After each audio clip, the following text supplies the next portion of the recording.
ఆయన ఆలోచన ఏంటి అని అంటే, ఆయన ఇస్సాకుని ఎలా దీవించానో నిన్ను కూడా అలా దీవిస్తాను రానున్న రోజుల్లో అని చెప్పడానికి నేను ఇస్సాకు దేవుడిని చెప్తా ఉన్నాడు. ఇస్సాకు అంటే ఎవరో కాదు, యాకోబు తండ్రే. అంటే నీ తండ్రి అయిన ఇస్సాకుని నేను ఎలా దీవించానో నిన్ను కూడా అలా దీవించబోతున్నాను. వారికి దేవుడిని అయినట్టుగానే నీకు కూడా దేవుడిని కాబోతున్నాను అని చెప్పడానికి. ఆదికాండంలో ముగ్గురు పితరులు మెయిన్గా మనకు కనబడతారు. వాళ్ళ ముగ్గురు ఎవరంటే అబ్రహాము, ఇస్సాకు, యాకోబు. ఈ ముగ్గురులో ఇస్సాకు ఎక్కువ కాలం బ్రతికాడు. తర్వాత ఇస్సాకు ఎక్కువ కాలం బ్రతికినా ఇస్సాకు కోసం తక్కువ రాయబడింది బైబిల్లో. అబ్రహాం కోసం ఎక్కువ చెప్పబడింది, యాకోబు కోసం కూడా ఎక్కువే చెప్పబడింది. ఎక్కువ కాలం బ్రతికిన వ్యక్తి గురించి తక్కువ రాయబడింది. అయితే దాని గురించి నేనేం చెప్పాలనుకుంటున్నానంటే, ఆయన గురించి తక్కువ రాయబడినా కూడా ఆయన తక్కువవాడని కాదు. ఆయన గురించి పరిశుద్ధాత్మదేవుడు తక్కువ విషయాలు మెన్షన్ చేసినందు అంత మాత్రాన ఆయన తక్కువవాడని కాదు. ఆయన ఎలాంటి వాడు అని మనం చూస్తే, పాత నిబంధన గ్రంథంలో ఏకపత్ని పురుషుడని పేరుకెక్కిన వాడు ఇస్సాకు, ఏకపత్ని పురుషుడు. రెండోదిగా ఆయన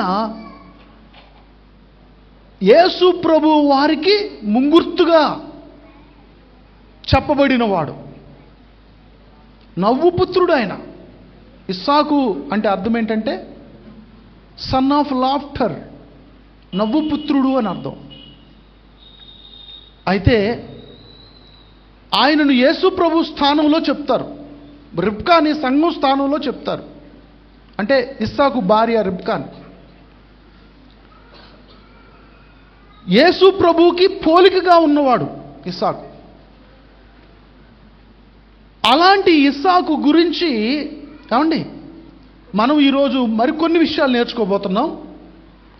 ఈరోజు నేను చెప్పొచ్చే విషయం ఏంటనంటే, ఇస్సాకు దేవుడునని అనినందుకు ఆయన ఏంటి అనంటే, ఇస్సాకు అండి కష్టకాలములో కూడా దేవునికి విధేయత చూపించి దీవించబడ్డాడు. ఏ కాలంలో? కష్టకాలంలో. మనం చూస్తాం. ఇస్సాకు దగ్గరికి వెళదాం ఇప్పుడు, ఎందుకంటే ఇస్సాకు గురించి ధ్యానం చేయాలి కనుక. యాకోబుతో అన్నమాట, నేను ఇస్సాకు దేవుడను, ఇస్సాకుని ఎలా దీవించానో I am going to bless you like Isaac అని చెప్తున్నాడు అనమాట. ఇప్పుడు మన సంఘంలో కూడా ఐజాక్ గారు ఉన్నారు.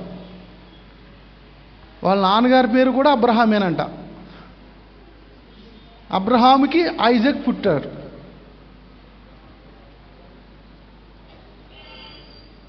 బైబిల్లో ఐజాక్ దీవించబడినట్లుగా ఈయన కూడా దీవించబడాలని నేను ఆశపడుతున్నా. హల్లెలూయా. ఇస్సాక్ గారు కూడా ఉన్నారు. వారు కూడా ఈ ఇస్సాక్ లాగా ఆశీర్వదించబడాలని నేను కోరుకుంటున్నా. హల్లెలూయా. అయితే వాళ్ళిద్దరికేనండి ప్రసంగం అంతా. మేము అందరం వేస్టేనా అని మీరు అనుకోవచ్చేమో. మీరందరూ కూడా ఇస్సాకులాగా దీవించబడాలనే నా ప్రసంగం. హల్లెలూయా. ఓకేనా? మీరందరూ ఏమవ్వాలి?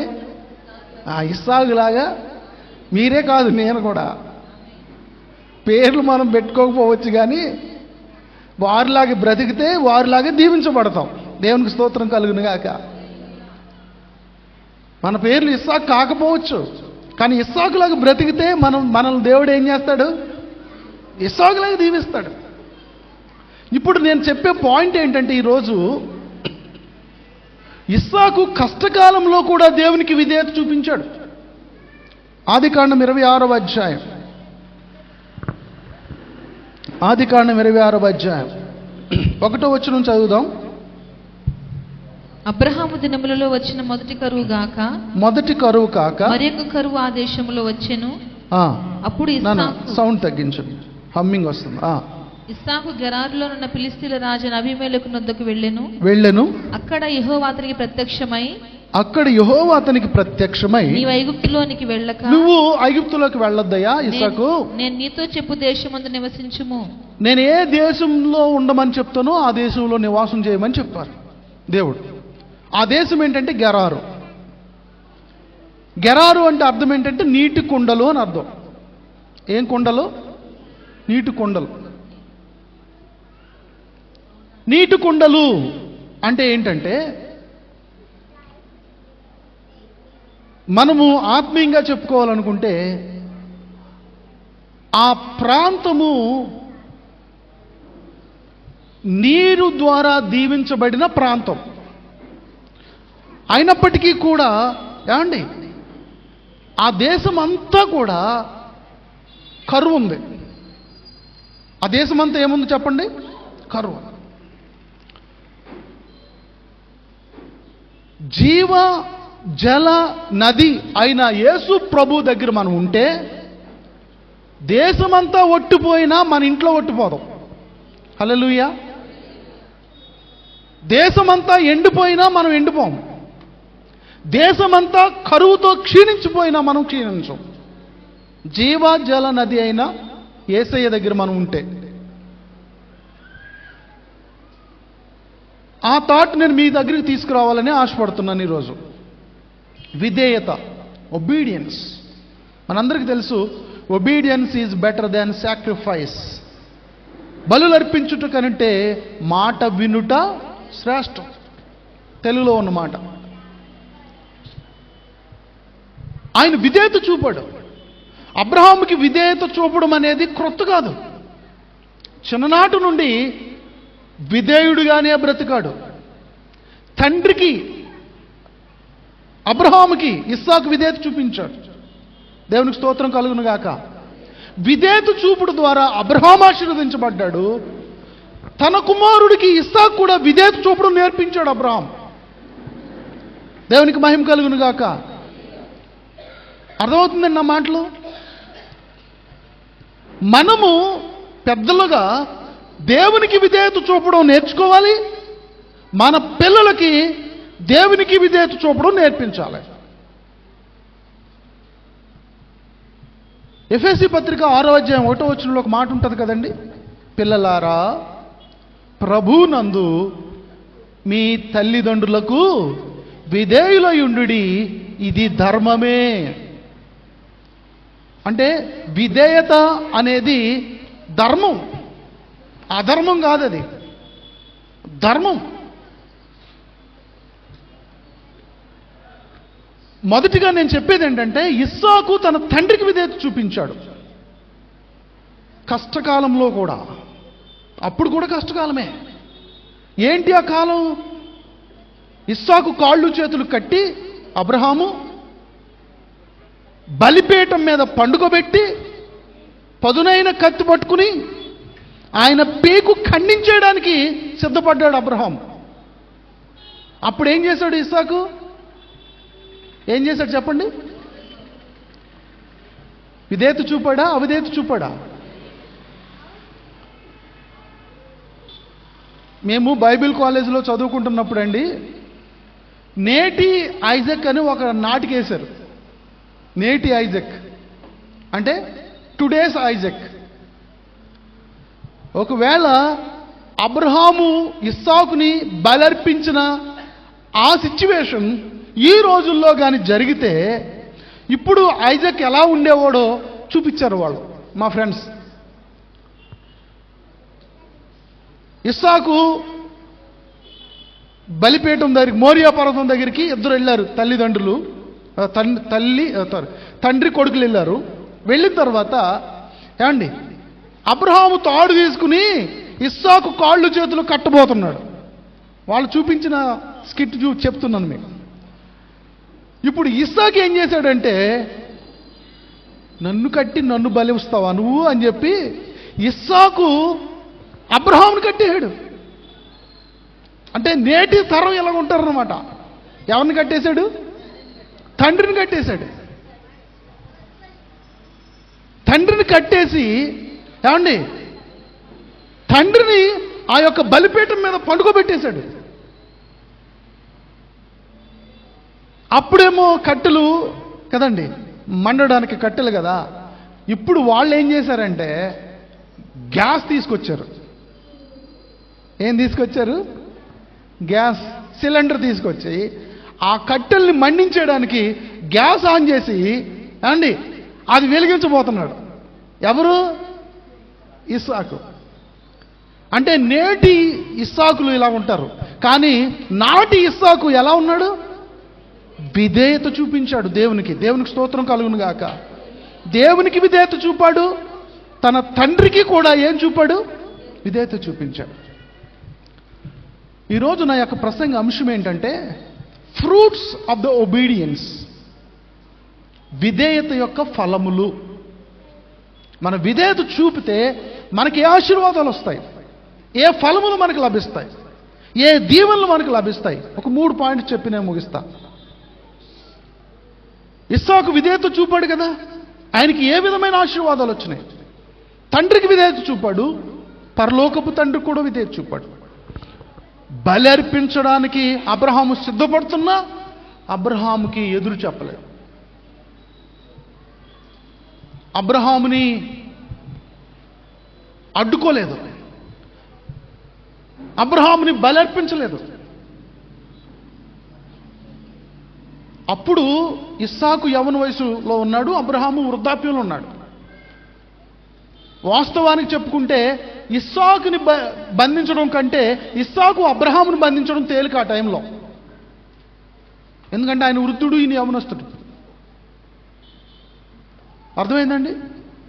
కానీ తండ్రి బంధిస్తూ ఉంటే నోరు తెరవకుండా, సేమ్ యేసు ప్రభువారు లాగా. అందుకనే ఆయన యేసు ప్రభువారికి పోలిక అని చెప్పాను కదా. యేసు ప్రభువారు కూడా సిలువ దగ్గరికి తీసుకువెళుతున్నప్పుడు నోరు తెరువని గొర్రె పిల్లలాగా మౌనిగా ఉండి ఆయన కొరడా దెబ్బలు తిన్నాడు. సేమ్ అదే టైప్లో ఇస్సాకు కూడా తండ్రి బలివ్వడానికి ఇస్సాకుని బంధిస్తున్నప్పుడు నోరు తెరవకుండా తన చేతులు అబ్రహాంకి అప్పగించాడు. కట్టేడాడి. ఎంత విధేయత అండి! నేను చెప్తున్నా, మనము విధేయత చూపడం అనేది కాలమంతా బాగున్నప్పుడు, సిచ్యువేషన్స్ అన్నీ మంచిగున్నప్పుడు విధేయత చూపుతాం. కానీ సిచ్యువేషన్ ఒక్కొక్కసారి హార్డ్గా మారినప్పుడు, కఠినంగా మారినప్పుడు మన విధేయత చూపించడానికి మనల్ని మనం ప్రిపేర్ చేసుకోవాలి. దేవునికి స్తోత్రం కలుగును గాక. ఎవరికి అనంటే పరలోకపు తండ్రికి, ఈ భూలోకపు తల్లిదండ్రులకు కూడా విధేయత చూపాలి. ఎందుకో తెలుసండి? పిల్లలారా, మీ తల్లిదండ్రులకు విధేయత చూపండి అని దేవుడు చెప్పిన మాట వెనుక ఒక ఆశీర్వాదం ఉంది. ఏంటి ఆశీర్వాదం అంటే, తల్లిదండ్రులను సన్మానించిన పిల్లలు దీర్ఘాయుష్మంతులయ్యారంట, దీర్ఘాయుష్ పొందుకున్నారంట. కనుక మనం పిల్లలుగా మన తల్లిదండ్రులకి ఏం చేయాలండి? విధేయత చూపించాలి. అది మొదటి విషయం. విధేయత, the fruits of the obedience. విధేయతలో ఉన్న ఫలాలు ఏంటి? విధేయత చూపుట ద్వారా మనం ఏ ఫలం పొందుతాం, ఏ దీవెన పొందుతాం, ఏ ఆశీర్వాదం పొందుతాం? మొదటిది ఫిలిప్పీలకు రాసిన పత్రిక 2వ అధ్యాయం 8వ వచనం నుంచి చదువుదాం. చూడండి, ఫిలిప్పీలకు రాసిన పత్రిక మొదటి ఫలం ఇక్కడుంది.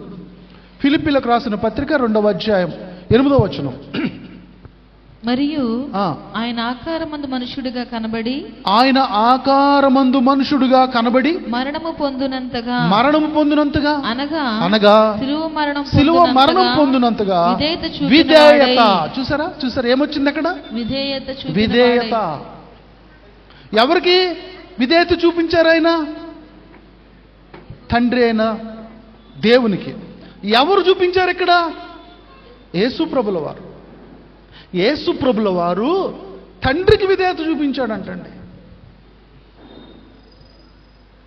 యేసు ప్రభుల వారు కూడా విధేయత చూపి దీవించబడితే మనం కూడా విధేయత చూపితే దీవించబడతామండి. సరే, ఇప్పుడు ఇంకా కంటిన్యూషన్ చదువుదాం. ఆయన విధేయత చూపుట ద్వారా ఏమైంది చూడండి. అందుచేతను పరలోకమందున్న వారిలో గాని ఈ మాట జాగ్రత్తగా అందరూ వినండి. భూమి మీద ఉన్న వారిలో గాని భూమి క్రింద ఉన్న వారిలో గాని ప్రతి వాని మోకాలు యేసు నామమున వంగేటట్టు దేవుడు చేశాడు. దేవునికి స్తోత్రం కలుగును గాక. ఆయన తండ్రికి విధేయత చూపడం ద్వారా ఈయనకి మొత్తం అందరూ విధేయత చూపేలా చేశాడు దేవుడు. హల్లెలూయా. మనోళ్ళు అంటారు, ఏమండి మా అబ్బాయి నా మాట వింటలేదండి, మా అమ్మాయి నా మాట వినట్లేదండి. ఎందుకో తెలుసండి, మనం ఏ పంట విత్తుతామో, ఏమండి ఏ విత్తనం విత్తుతామో అదే పంట కోస్తాం కదా. మనం మన తల్లిదండ్రులకు విధేయత చూపితే మన పిల్లలు మనకి విధేయత చూపుతారు. గుర్తుపెట్టుకోండి. మన పిల్లలు మనకు విధేయత చూపాలని ఆశపడుతున్నామా? మనం మన తల్లిదండ్రులకు విధేయత చూపాలి. కానీ మనం అలా ఉండం. మనం ఎలా ఉన్నా పర్వాలేదు, కానీ మన పిల్లలు మాత్రం మన మాట వినాలి. ఏమండి, మన పిల్లలు మనం ఇంట్లోకి రాగానే ఏదో పెద్ద పూలు వచ్చినట్టుగా భయపడిపోయి ఎక్కడోళ్ళు అక్కడ గప్చిప్ అయిపోవాలి. ఏమండి, అదా తండ్రి లక్షణం? అదా తండ్రి రాగానే పిల్లలందరూ ఎక్కడోళ్ళు అక్కడ గప్చిప్ అయిపోతే అది మన గొప్పతనం? అది తండ్రి రాగానే పిల్లలు తండ్రి దగ్గరికి ఎదురు పరిగెట్టుకు రావాలి. దేవునికి స్తోత్రం కలుగును గాక. అది గొప్పతనం.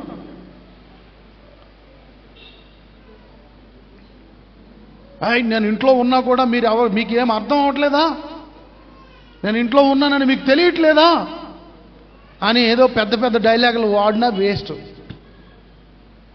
మనం అంత కఠినంగా మనం పిల్లల్ని పెంచితే ఏమండి, ప్రేమలోనే విధేయత నేర్పించాలి మన పిల్లలకి. దేవునికి స్తోత్రం కలుగును గాక.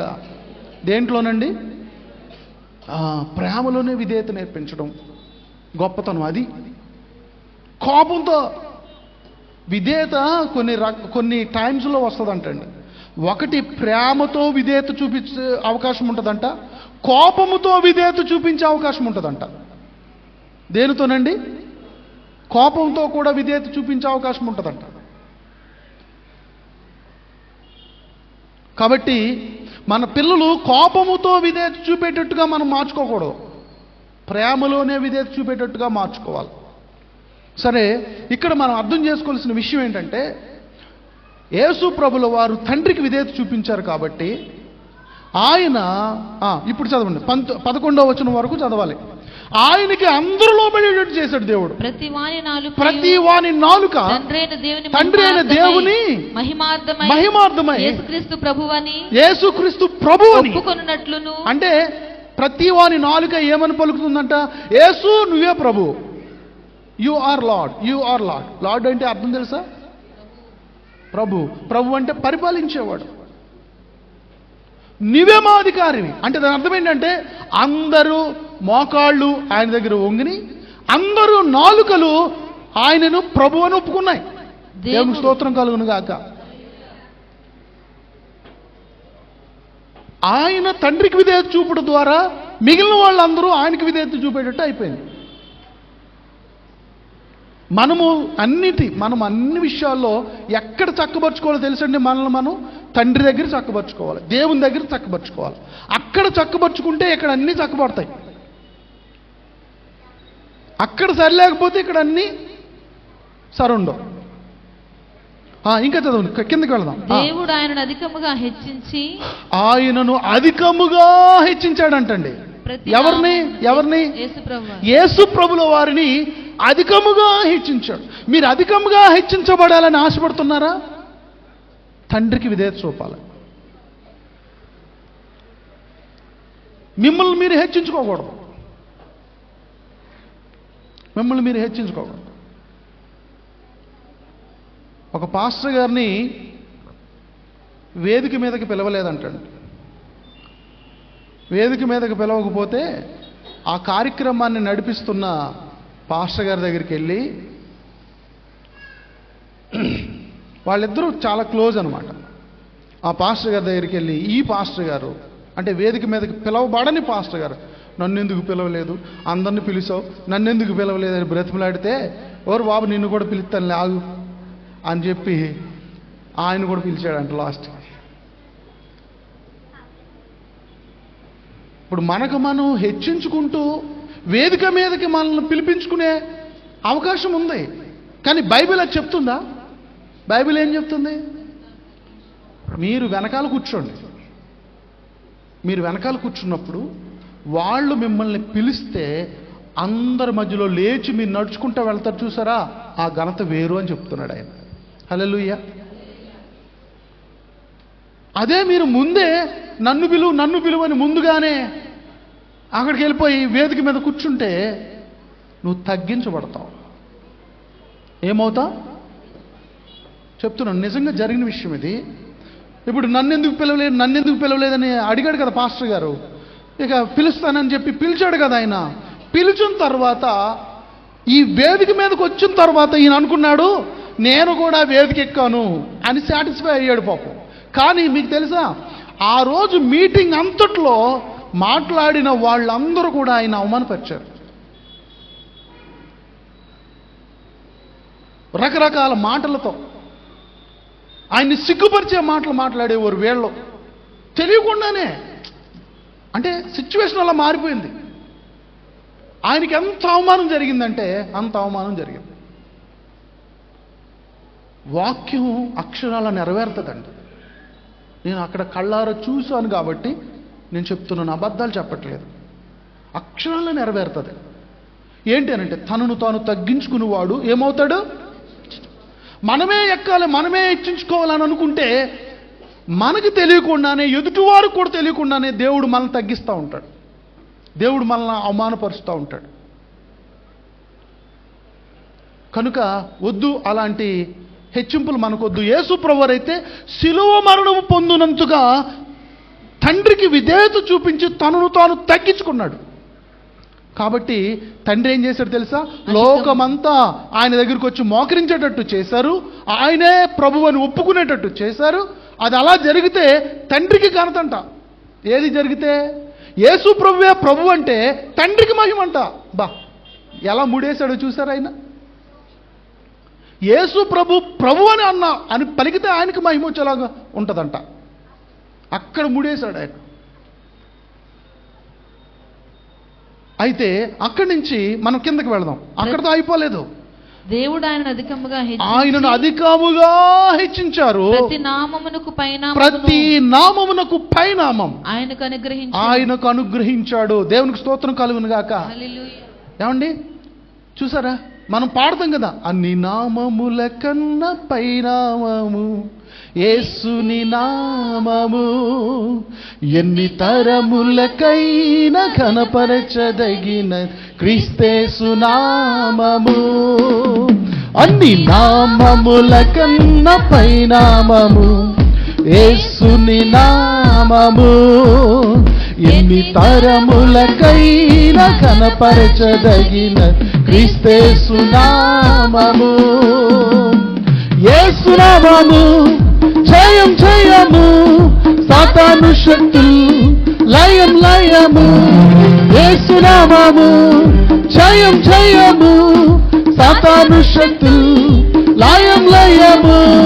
హల్లెలూయా హోసన్నా హల్లెలూయా హల్లెలూయా ఆమేన్. హల్లెలూయా హోసన్నా హల్లెలూయా హల్లెలూయా ఆమేన్. హల్లెలూయా. అన్ని నామముల కన్నా పై నామము యేసు ప్రభువుకి వచ్చింది. అంటే నేనేం చెప్పాలనుకుంటున్నానంటే, మనము విధేయత చూపితే మనకు వచ్చే ఫలం ఏంటి అని అంటే మహిమ వస్తుంది మనకు. దేవునికి స్తోత్రం కలుగును గాక. ఏమొస్తుంది చెప్పండి? విధేయత చూపిన ప్రతి ఒక్కరికి మహిమ కలుగుతుంది. మీరు మహిమ పొందుతారు. మనం అనుకుంటాం మహిమంతా నీకేనయ్యా, మహిమ ఆయనకు అనుకుంటాం. కానీ యేసు ప్రభువు ప్రార్థన చేసేటప్పుడు ఏమన్నారు తెలుసా? నా శిష్యులను నువ్వు మహిమపరచు ప్రభు అని ప్రార్థన చేశాడే. మనం మహిమపరచబడతాం. అంటే మహిమ అంటే ఏంటంటే అందరిలో ఘనపరచబడతాం విధేయత చూపితే. విధేయత ఫలం ఒకటి, యూ విల్ బీ గ్లోరిఫైడ్. మొదటి ఫలం అది, నువ్వు మహిమ పొందుకుంటావు. రెండో ఫలం చెప్తున్నా, లూకాసు వార్త 5:5. రెండో ఫలం, విధేయతలో ఉన్న రెండో ఫలం. ఈయన ఇస్సాకు విధేయత చూపాడు. ఏంటి విధేయత? నువ్వు ఫిలిస్తీన్ల దేశానిక, ఏం దేశం అది? ఫిలిస్తీన్ల దేశానికి వెళ్ళొద్దు, కాదు, ఐఎమ్ సారీ, ఐగుప్తులోనికి వెళ్ళొద్దు. ఇక్కడ 26 ఆదికాండం 26:2 ఉందన్నమాట అది. అక్కడ యెహోవా అతనికి ప్రత్యక్షమై నీవు ఐగుప్తులోనికి వెళ్ళక అని చెప్పాడు దేవుడు. ఐగుప్తు వెళ్ళొద్దని చెప్పిన మాటకి ఇస్సాకు ఏం చేశాడు? విధేయత చూపాడు. విధేయత చూపినందుకు దేవుడు ఏం చేశారో తెలుసండి ఇస్సాకుకి? ఆ దేశంలో గెరారులో ఉండి, నేను ఇందాక చెప్పాను కదా నీటి కుండలు అని అర్థం గెరారు అంటే, ఆ నీటి కుండలు అనే అర్థం వచ్చే గెరారులో ఉండి విత్తనం విత్తాడు ఇస్సాకు. విత్తనం విత్తితే 100 పంట కోసాడు. దేవునికి స్తోత్రం కలుగును గాక, హల్లెలూయా. చూసారా, విధేయతలో 100 ఆశీర్వాదం ఉంటుందండి. మనం విధేయత చూపితే 100% బ్లెస్సింగ్స్ ఉంటాయి, 100% బ్లెస్సింగ్స్ ఉంటాయి. దాంట్లో యేసు ప్రభు వారిని ఒక ఎగ్జాంపుల్గా మనం చూసాం. ఆయన విధేయత చూపడం ద్వారా గ్లోరిఫైడ్ అయ్యారు, ఆయన మహిమపరచబడ్డాడు ఆయన.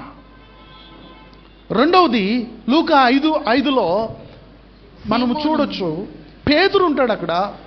పేతురు యేసు ప్రభు వారికి విధేయత చూపాడు. చదవండి. ఏలినవాడా రాత్రంతయు మేము ప్రయాసపడితిమి గాని మాకేమీ దొరకలేదు, ఆయనను నీ మాట చొప్పున వలలు వేతునని ఆయనతో చెప్పాడు. అది అంటే ఇప్పుడు ఈ పేతురు ఎవరి మాట వింటున్నారు చెప్పండి? యేసు ప్రభుల వారి మాట విని ఆయన మాట ప్రకారం. ఏమండి, పేతురు కంటండి యేసు ప్రభు వారి కంటే బాగా తెలుసంట చేపల వేట, బాగా తెలుసంట.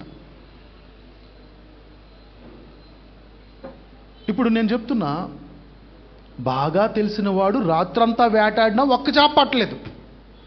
బాగా తెలిసినవాడు. కొన్నిసార్లు అండి మనకుండే ఆలోచనలు, మనకున్న తెలివితేటలు, మనకున్న ఏమండి ఉద్దేశాలను బట్టి దేవుడు చెప్పిన మాటలను మనం అర్థం చేసుకోకుండా, దేవుడు చెప్పిన మాటలకు లోబడకుండా, దేవుడు చెప్పినట్లయితే ఈ పని జరగదని మనం అనుకుని మన ఆలోచనలకు విలువిచ్చి మన ఆలోచనలు నెరవేర్చుకోవడానికి చూస్తాం. అప్పుడు కూడా ఫెయిల్ అవుతాం. మన ఆలోచనలు నెరవేర్చుకోవడానికి చూసినప్పుడు కూడా ఫెయిల్ అవుతాం. కానీ పేతురు అలా చేయలేదు. తన ఆలోచనలు నెరవేర్చుకోకుండా దేవుడు చెప్పిన మాటకి విధేయత చూపాడు. ఒక ఉదాహరణ చెప్తాను వినండి. రాత్రంతా చేపలు పట్టినా కూడా ఒక చేప పట్టలేదు ఆయనకి అనే మాట మీద నాకు గుర్తొచ్చింది ఎగ్జాంపుల్. ఒక ఊర్లో యేసుప్రభు వారిని నమ్ముకున్న ఒక వ్యక్తి ఉన్నాడంటండి. ఆయన జీవనోపాధి కొరకు ఒక గుర్రాన్ని మేపుకుంటున్నాడంట. అంటే హార్స్ కార్ట్ నడిపించుకోవటానికి గుర్రపు బండి నడిపించుకుంటూ తను బ్రతుకుతున్నాడు. అయితే ఈ గుర్రపు బండి నడిపించుకుంటూ దేవుణ్ణి ఆరాధించుకుంటూ దేవుని యందు చాలా భయభక్తులు కలిగి బ్రతుకుతున్నాడంట. బ్రతుకుతున్నప్పుడు ఆల్ ఆఫ్ ద సడన్గా ఆ గుర్రం అడవిలోకి వెళ్ళిపోయిందంట. తప్పించుకుని అడవిలోకి వెళ్ళిపోతే ఆయన చూసిన వాళ్ళందరూ, ఆయన చుట్టుప్రక్కల ఉన్న వాళ్ళందరూ, ఆయన ఇరుగు పొరుగు వారు అందరూ అన్నారంట, నువ్వు దేవుడిని నమ్ముకున్నావు కదా, దేవుడు నీకు ఏం మేలు చేశాడు? నీకు జీవనోపాధికి ఉపయోగపడే ఏకైక గుర్రాన్నే లేకుండా చేశాడు, ఆ గుర్రం పారిపోయింది అని చెప్పి ఈయన్ని రకరకాల మాటలతో నువ్వు దేవుణ్ణి నమ్ముకున్నావు కదా, నీకు ఏం లాభం జరిగింది అని. ఏమండి, లాభం అని వచ్చింది కాబట్టి చెప్తున్నా. మనం దేవుణ్ణి నమ్ముకున్నందుకు లాభం కలిగితేనే దేవుణ్ణి నమ్ముకోవాలని బైబిల్లో ఎక్కడా లేదు. లాభం వస్తేనే నమ్ముకోవాలని లేదు. దేవుణ్ణి ఎందుకు నమ్ముకోవాలంటే పరలోకం పొందుకోవడానికి నమ్ముకోవాలి, రక్షణ పొందుకోవడానికి నమ్ముకోవాలి. సరే, అందరూ రకరకాలుగా అంటున్నారు. ఈయనకి పాపం 2-3 రోజులు గుర్రం లేదు, బాధపడ్డాడు, వెతికాడు, ఎక్కడైనా దొరుకుతుందేమని చూశాడు. ఆ 2 రోజులు ఎక్కడ అడ్రస్ లేదు. అయిపోయిన తర్వాత 3వ రోజున అదే తిరిగి వచ్చిందంట. ఎలా తిరిగి వచ్చిందో తెలుసా? ఇంకా 4-5 గుర్రాలతో వచ్చిందంటండి. దేవునికి స్తోత్రం కలుగును గాక. అంటే అడవిలో ఉన్న 4-5 గుర్రాల్ని ఇది 3 రోజులు మచ్చిక చేసుకుని, టైం పడుతుంది కదా, ఒక్కసారే అడవి గుర్రాలు మామూలు మంచి గుర్రాలు అవ్వవు కదా. ఇది అన్ని రోజులు ఎందుకు వెళ్ళిపోయిందంటే, అన్ని రోజులు ఎందుకు ఉండిపోయిందంటే, 4 రోజులు ఎందుకు ఉండిపోయిందంటే ఆ మిగిలిన గుర్రాలని లోపరుచుకుందనమాట. లోపరుచుకుని 4-5 గుర్రాలతో తిరిగి వచ్చేటప్పటికి ఈయనకి 1 గుర్రం ఉన్న వ్యక్తి ఎన్ని గుర్రాలకి యజమాని అయ్యాడు? ఇప్పుడు 6 గుర్రాలకి యజమాని అయ్యాడు. దేవునికి స్తోత్రం కలుగును గాక. హల్లెలూయా. మన చేతిలో ఏమీ లేదు అని మనం బాధపడతామేమో, ఆయన మాటకి పూర్తిగా లోబడితే ఆ దేవుని యొక్క దేవుని యందు భయభక్తులు కలిగిన వ్యక్తిలాగా మనం కూడా దేవుని యందు భయభక్తులు కలిగి ఉంటే దేవుడు మనకి ఎన్నో రకాల ఆశీర్వాదాలు మన కొరకు సిద్ధం చేసి పెడతాడు. ఏమీ లేని వాళ్ళ చేతుల్లో యేసుప్రభు చెప్పారు, మీ కుడివైపున వలలు వేయండి అనగానే వాళ్ళు ఏమన్నారంటే, మాకైతే ఈ టైంలో పట్టమని మాకు తెలుసు, కానీ మీ మాటను బట్టి మేము వేస్తున్నాం అన్నట్టుగా, అట్లా అంత క్లియర్గా అనలేదు కానీ అట్లా అన్నట్టుగా పేతురు వల వేయగానే ఎన్ని చేపలు పట్టినాయండి? విస్తారమైన చేపలు. అంటే ఎంత విస్తారమో తెలుసండి, అక్కడ రాయబడింది 2 దోణెలు. ఎన్ని దోణెలు? 2 దోణెలు నిండి ఆ బరువుకి మునిగిపోయే అంత వెయిట్ వచ్చేలాగా చేపలు వచ్చినాయి ఒక్కసారి. నేను ఏం చెప్పాలనుకుంటున్నానంటే, ఈ పాయింట్లో మనం దేవునికి విధేయత చూపితే పట్టజాలనంత విస్తారమైన దీవెనలు పొందుకుంటాం. దేవునికి స్తోత్రం కలుగును గాక. వాళ్ళ దోణి పట్టలేదు కాబట్టి 2వ దోణి వచ్చింది, దాన్ని కూడా నింపేస్తే అది కూడా మునిగిపోయేలాగా అయింది. పట్టజాలనంత విస్తారమైన దీవెనలు దేవుడు మనకిస్తాడు, దేవునికి మనం విధేయత చూపితే. మనం మళ్ళీ ఇస్సాకు దగ్గరికి వెళితే ఇస్సాకు కూడా 100 ఫలం పొందాడు. దేవునికి స్తోత్రం కలుగును గాక. 26వ అధ్యాయం 12వ వచనం చూడండి ఒకసారి. 26:12 జెనసిస్ చాప్టర్ 26 and verse 12. ఇస్సాకు ఆ దేశమందున్నవాడై విత్తనము వేసి ఆ సంవత్సరము 100 ఫలము పొందెను. ఎన్ని అంతలండి? 100 ఫలం. పట్టజాలనంత విస్తారమైన దీవెనలు. నీవు ఐగుప్తుకు వెళ్ళొద్దు అనే చెప్పి ఆ దేవుని మాటకు ఆయన పూర్తిగా విధేయత చూపడం ద్వారా ఆయన పంట పండిస్తే పంట 100 పండుతుంది. ఆయన ఎక్కడ నుయ్యి తవ్వుతుంటే అక్కడ వాటర్ వచ్చేస్తుంది. ఇంకా కిందకి చదవమ్మా, ఇంకా చాలా మంచి బ్లెస్సింగ్స్ ఉన్నాయి అక్కడ. యెహోవా అతనిని ఆశీర్వదించారు గనుక ఆ మనుషుడు గొప్పవాడాయెను. ఏమండి, ఈ ఆశీర్వాదం ఎక్కడి నుంచి వచ్చింది? ఆయనకి యెహోవా దేవుని దగ్గర నుంచి వచ్చింది కాబట్టి ఇక తిరిగి ఉండదు. నీకు ఈ ఆశీర్వాదానికి అడ్డు ఉండదు, ఇక ఎవ్వరు అడ్డుకోలేరు. యెహోవా అతనిని ఆశీర్వదించను గనుక చదవండి. ఆ మనుషుడు గొప్పవాడాయెను. ఆ మనుషుడు ఏమయ్యాడు చెప్పండి? గొప్పవాడు. ఏమండి, ఎంత గొప్పవాడయ్యాడంటే ఆ సొంత దేశంలో ఉన్నవాళ్ళు కూడా ఆయన మీద అసూయ పడేలాగా గొప్పవాడయ్యాడు. చదవండి, కింద చదివితే ఉంటుంది అన్నమాట. అతడు మిక్కిలి గొప్పవాడగు వరకు. అతడు మిక్కిలి గొప్పవాడు. మామూలుగా గొప్పవాడు అనే మాటే చాలా గ్రేట్ కదా. మళ్ళీ దాన్ని ఏమంటున్నారంటే మిక్కిలి గొప్పవాడైపోయాడంట. క్రమక్రమముగా అభివృద్ధి పొందుచు వచ్చెను. అతనికి గొర్రెలాస్తి వచ్చింది, గొడ్లాస్తి వచ్చింది, దాసులు వచ్చారు, గొప్ప సమూహం కలిగినందున దాసులే గొప్ప సమూహం అయిపోయారంట.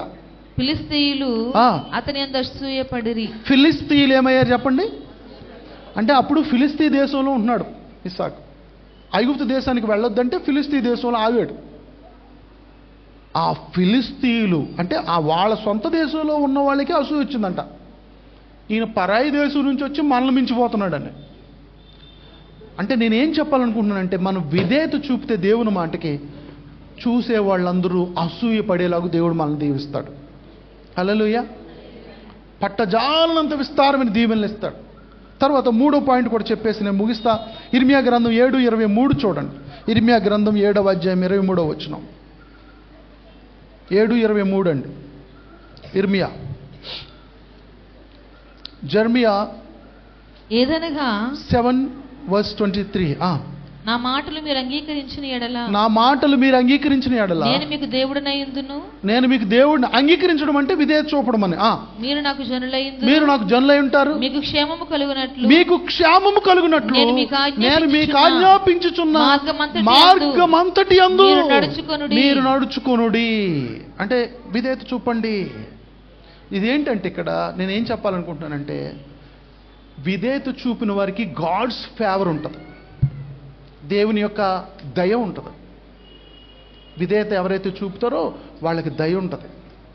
దయ అనే మాటకి అర్థం చెప్పాలంటే ఏంటి అనంటే, మనము దానికి అర్హులం కాకపోయినా ఆ దయ వచ్చి మనలను ఆ విషయానికి గెలుచుకునేటట్టు చేసేస్తూ ఉంటుంది అనమాట. అది దయ. ఆ దయ మన మీద చూపడం ద్వారా మనం దేవుని యొక్క ఫేవర్, గాడ్స్ ఫేవర్ మనం పొందుకుంటాం. ఇప్పుడు నేను అబ్రహాం దగ్గర చెప్తాను. అబ్రహాం కూడా నేను చూపించే దేశానికి వెళ్ళని, దేశం పేరు చెప్పకపోయినా దేవుడు అబ్రహాంకి ఆ దేశానికి వెళ్ళమని అసైన్మెంట్ ఇస్తే విధేయత చూపి ఆ దేశానికి వెళ్ళిపోయాడు కదా. వెళ్ళిపోయినందుకు దేవుని యొక్క దయ, దేవుని యొక్క ఫేవర్కి అబ్రహాము అర్హుడయ్యాడు, పాత్రుడయ్యాడు. దేవునికి స్తోత్రం కలుగును గాక. దేవుని ఫేవర్కి ఆయన పాత్రుడయ్యాడంటే అర్థం ఏంటంటే, ఆయన దయలో అన్ని ఆశీర్వాదాలు ఉంటాయి. దేవునికి స్తోత్రం కలుగును గాక. అబ్రహాము దేవుని దయను సంపాదించుకుని అన్ని ఆశీర్వాదాలు పొందుకున్నాడు. ఏ ఒక్క ఆశీర్వాదానికి ఆయనకి లోటు అనేది లేకుండా దేవుడు చేయిస్తాడు. ఆయన ఫేవర్లో అన్ని దీవెనలు ఉంటాయి. కాబట్టి విధేయత చూపడంలో 3 ఆశీర్వాదాలు. నా యొక్క ప్రసంగ అంశం మళ్ళీ చెప్తున్నా, the fruits of the obedience. విధేయతలో ఉన్న ఫలాలు ఏంటి అని అంటే, మొదటి ఫలం ఏంటి చెప్పండి? గ్లోరిఫైడ్. మనము మహిమపరచబడతాం. ఓకే, అది మొదటిది. రెండవది ఏంటి అని అంటే, పట్టజాలనంత విస్తారమైన దీవెనలు పొందుకుంటాం. మూడవది ఏంటంటే, దేవుని యొక్క ఫేవర్ మనము పొందుకుంటాం, దేవుని దయ మనం పొందుకుంటాం. ఈ కొద్ది మాటలు దేవుడు మనందరి కొరకు దీవించి ఆశీర్వదించునుగాక.